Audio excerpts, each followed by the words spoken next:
Hey guys, so നമ്മളിന്ന് പോകുന്നത് 3 കാര്യങ്ങൾക്ക് വേണ്ടിയിട്ടാണ്. ഫസ്റ്റ് കാര്യം എന്ന് പറയുന്നത് നമ്മൾ വെഡിങ് ബ്ലൗസ് തയ്ക്കാൻ വേണ്ടിയിട്ട് ചേച്ചിയുടെ വീട്ടിലോട്ട് പോവാണ്. സോ അതിൻ്റെ അളവും കാര്യങ്ങളൊക്കെ കൊടുക്കാൻ വേണ്ടിയിട്ട് ഞാൻ ഇവിടെ എത്തി. അങ്ങനെ ചേച്ചി അളവൊക്കെ എടുത്ത്, പക്ഷെ കുറച്ച് വണ്ണം കൂടി വേണമായിരുന്നു ചേച്ചി അപ്പോൾ പറഞ്ഞായിരുന്നു. പിന്നെ അതൊക്കെ കഴിഞ്ഞ് പിള്ളേർക്കൊക്കെ ടാറ്റയൊക്കെ കൊടുത്തിട്ട് ഞാൻ എന്താണ് സെക്കൻഡ് ഡെസ്റ്റിനേഷൻ പ്ലേസിലോട്ട് പോയിക്കൊണ്ടിരിക്കുകയാണ്. സോ അവിടെ ചെന്ന് നമുക്ക് 2 കാര്യങ്ങളാണുള്ളത്. ഒന്നാമത്തെ കാര്യം എന്ന് പറയുന്നത്, ഞാൻ കല്യാണ ലെറ്ററിൻ്റെ കാര്യത്തിന് വേണ്ടിയിട്ട് ചേട്ടൻ്റെ അടുത്ത് പോയിട്ടുണ്ടായിരുന്നു. അപ്പോൾ ചേട്ടൻ റെഡിയാണ് എന്ന് പറഞ്ഞ് സംഭവം അതിൻ്റെ ഔട്ട്പുട്ട് എല്ലാം എന്നെ കാണിച്ചായിരുന്നു. അതെനിക്ക് ഇഷ്ടപ്പെടുകയും ചെയ്തു.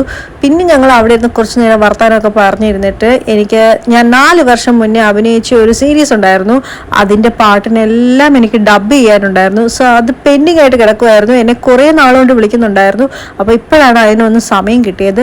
സോ ആ ഡബിങ്ങിൻ്റെ സീരീസും അതുപോലെ തന്നെ എൻ്റെ പ്രിവ്യൂ ഒക്കെ വാച്ച് ചെയ്ത് കഴിഞ്ഞ് അതിൻ്റെ അകത്ത് ഞാൻ 4 വർഷം എന്ന് പറയുമ്പോൾ അതിൻ്റെ അകത്ത് ക്രിഞ്ചായിട്ടുള്ള കുറേ സാധനങ്ങളുണ്ടായിരുന്നു. സോ അതൊക്കെ ഇപ്പോൾ കാണുമ്പോഴത്തേക്കും എനിക്ക് തന്നെ എന്തോ പോലായിരുന്നു. ഞാൻ അവിടെ കിടന്ന് ഒരുമാതിരിയായിരുന്നു. ഞാൻ തന്നെയാണോ ഈ ഡയലോഗ്സ് ഒക്കെ പറഞ്ഞതെന്ന് ആലോചിച്ചിട്ട്. സോ അങ്ങനെ ഡബിങ് ഒക്കെ ഏറ്റവും നല്ല രീതിയിൽ തന്നെ 1 മണിക്കൂർ കൊണ്ട് കഴിഞ്ഞു. അങ്ങനെ ഡബിങ് ഒക്കെ ഫിനിഷ് ആയി കഴിഞ്ഞ് നമ്മൾ പിന്നെ നേരെ ഇറങ്ങിയത് ഫുഡ് കഴിക്കാൻ വേണ്ടിയിട്ടും, കാരണം ഉച്ചയൊക്കെ കഴിഞ്ഞായിരുന്നു. അങ്ങനെ ലെറ്ററും വാങ്ങിച്ച് നമ്മൾ നേരെ അടുത്തുള്ള കടയിൽ കയറി സാൻഡ്വിച്ചും അതുപോലെ തന്നെ ഷാർജ ഷേക്കും കുടിച്ചിട്ട് നേരെ വീട്ടിലോട്ട് പോയി. അപ്പോൾ ഇന്നത്തേക്ക് ഇത്രയേ ഉള്ളൂ. Okay, bye bye, see U.